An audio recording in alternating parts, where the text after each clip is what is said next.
Welcome. So welcome to episode 8. We're already up to episode 8 of Let's Get Real. Thank you, Moises, for joining us. All right. So today's topic is what success means at the age of 20. So talk to me. What does success mean to you at the age of 20? I feel like, as of right now, I feel like I'm successful in many ways. But, you know, when somebody's in a spot, they always, you know, everybody always wants more. But as in future-wise, I want to do streaming, you know. I want to do content creation, you know. I also plan on moving out soon, like on my own. Okay. I want to get my own car. Also, probably by the start of next year as well. That's good. That's good. And, you know, level up. It's time. That's good. But doing everything the right way. Do everything the right way. Yes, because that's important. And God's timing too. That's the most Exactly, in God's timing. So, you know, at the age of 26, I bought my first house, right? So it's tough. It's not easy. But you have to put a lot of work into it, right? And also, if you plan on doing something, if you have a partner that's also goal driven, that's also important, right? So be mindful of that, you know, you could plan on doing this on your own, but if you also have somebody strong that is also level headed and knows exactly what they want, that's also an important thing, right? Yeah, of course. So let me ask you the first question. So what do you think about success in your 20s? And what's the first thing that comes to your mind and why? What do I think about success? I feel like your health is a very important factor in your success, because without health, you're really nobody. Absolutely correct. I feel like God is an important factor in that as well. But success is a vague, like, I guess you can say vague word, because like success is just many different things. Yes. Success, people just think is like money, you know, they're out there, people know them. But I guess you can say it's like a part of it. But for success for me, I wouldn't be one to say that it's not. I wouldn't think like I think it's a part of it. Like, yeah, of course money is a part of it, but it's not all of it. No, it's not all of it. It's not at all. So tell me why. Elaborate a little. Cause let's just say you rather be wealthy and alone, or broke and surrounded by love. Yes. And you know, it's funny that you say that, because there's a lot of people that they live in this big house and they're very lonely, you know, so it's, you know, so funny that you say that. You know, money is not everything. Money is not everything, and we need to recognize that, you know, that money is not everything for everybody. Do you feel the pressure of like how that you don't have it figured out and right now, or you know, and where's the pressure coming from? I definitely do feel the pressure. I feel like my pressure comes from being here, from New York, Bronx, because you're surrounded with so much violence, and you generally don't know when your last day is gonna be. So it's very sad to say, but it's the truth. So I feel like I have to figure it out or pick up the pace as fast as possible, so I can get out of here fast as possible, so I don't have to have this environment around me and my loved ones as well. Yeah, it's tough.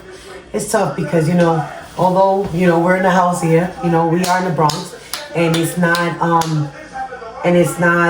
safe, right? It's not safe. There's a lot of places that are not safe in New York still. And, you know, for a young person like you know, I commend you for also having that, you know, that hump to, you know, to be able to think about the future and, you know, wanting to get out of this, right? How's your definition of success changed from teenage years to now?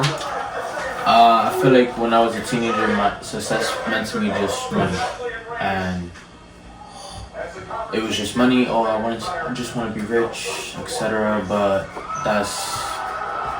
like thinking of it, thinking of it as of it right now. It's not just that. It's about surrounding yourself around good energy, with your loved ones, your family, people that care about you, your health. God is a big part Very of your important. success. That one right there. It's Yeah, very important. And love. Yes. One and only. So yeah. So, are you chasing success for yourself, or based upon the expectations from family, culture, or social media? I feel like I'm chasing success for myself, but I'm also chasing success to take care of people around me. Because I've always been one to not, like, I don't want to be up and then somebody that I love is down. You know, I can't see that. Like, I don't want to see that. So I'd rather, if I'm up, everybody that's around me that cares for me and I care for them is going to be up right with me. Of course, it's important. Yeah. Yes. And you know, you chase things for yourself, right? You're successful for yourself, right? Like, you know, I bought my first house when I was 20 years old, right? And you know, it's not easy, right? So you have to think like, what are the steps that I'm gonna take, right, to be able to get there? You know, I'm afraid for my own children. You know, like how long is it gonna take them to get to where I've been? You know, so it's tough. It's really tough. It's a tough situation. You know. So if money, status, and outside opinions didn't matter, how would you look at success? You know. A loving home.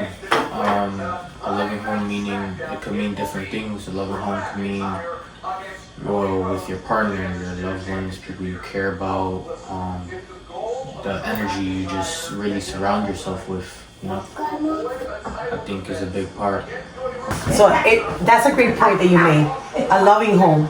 You know, not everybody has a loving home, and I think that we take that for granted, right? That we take for granted, you know, the fact that, you know, you are, you know, and as we sit here, I'm looking at the sign, the home sign, right? My keychain, where my keys hang, and everybody that comes to this door, you know, although this is a house, I've made it a home, right?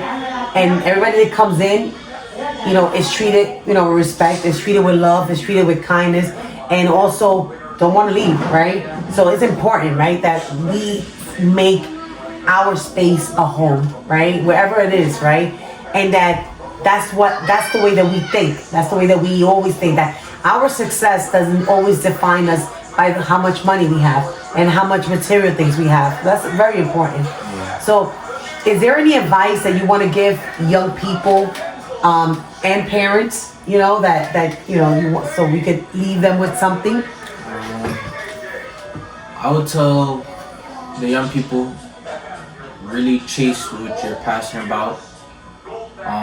You don't gotta listen to nobody else. If you feel it in your heart and you feel it in here, in your head, that you wanna do this and you're gonna be successful doing that, then chase that and just have God with you during that journey, and nothing could go wrong. Okay. Nothing will get in the way of that. But also for the parents, get to know your children definitely more, because a lot of people like to send their children to college. Some people don't want to do college, you know. I'm one myself, you know. I don't want to do college. I just feel like it's not for me. I know a lot of people say that like as an excuse, but I don't know, like I just feel like that's not for me. That's not what I want to do. I feel like I was doing it for my mom or for my father, and I want to do something for me. Yeah, That's true. gonna make me happy at the end of the day. So in Precious' case, right? Precious, you know, she was going for nursing, so she was doing it for her dad or for me. I don't know what she was doing it for. Definitely wasn't doing it for me, but she wanted, you know, to like, you know, check some boxes, you know. Mm-hmm. And there's no boxes that I as a parent, you know, would want my child to check, but just being a decent human being and also being successful in whatever they choose to do, right? So when we put that pressure on our children that we want them, you know, by the age of 25 to do this, by the age of 30 to do that, then what we're doing is we're setting them up for failure, right? Because right now we're living in a very tough situation where things are not that easy for you young people, you know. nothing comes easy. You know, you have loans that you have to pay. There's people that are paying loans for 30 years, you know? So it's a lot. It's a lot. So I want you to just be patient, you know, with your children. Be patient, you know, with them. Support them in any way that you can, because, you know, they'll chase, you know, their dreams, but they're only gonna chase it with your support. You know. Is there anything else that you would like to share? What is your dream? My dream is actually streaming. You know? Like I said earlier, like I want to do streaming. I want to be a content creator. You know, I feel like over the course of years, like I've obviously watched a couple people. You know, like I will also look at it like, damn, like that's really cool. Like, you know, but like I never thought it could be something so as reachable. But you know, you just gotta put that hard work in, like everybody else does. Yes, just like I'm doing now, right? Exactly. You know, I'm working very hard today. Today I had three guests, but yeah. So we definitely will be touching base with you again, with, you know, because I would love to hear about streaming. You know, I don't know what that looks like. I definitely will love to have you back. So we could discuss more about streaming, because I would love to know, you know, what streaming is about, and definitely, like, this is something that I'm passionate about right now, and I would love to hear what your passion is, you know. But thank you for being here. Thanks. Cheers.